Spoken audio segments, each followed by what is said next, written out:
America దేశానికి 47వ అధ్యక్షుడిగా Donald Trump 2025 జనవరి 20న ప్రమాణ స్వీకారం క్యాపిటల్ భవంతిలో చేపట్టారు.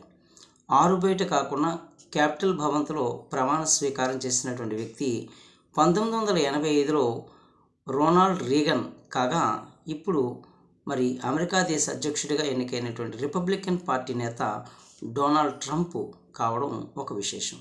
ఈ కార్యక్రమానికి స్పెషల్ ఎయిర్ మిషన్ 47 అని పేరు పెట్టడం జరిగింది.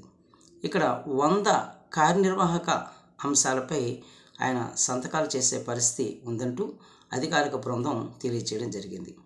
దీనిలో భాగంగా అక్రమ వలసదారులను అరికట్టడం, వారిని వెనుకకు పంపించడం, క్యాపిటల్ భవంతి వద్ద రగడ చేసినటువంటి 1500 మందికి క్షమాభిక్ష ప్రసాదించటం, మరియు వీసా విధానంపై కూడా ఒక సరైనటువంటి నిర్ణయాన్ని వెల్లడి చేయటం, అనేక అంశాల్లో డొనాల్డ్ ట్రంప్ తనదైనటువంటి ముద్రను వేసే పరిస్థితి కనిపిస్తూ ఉంది.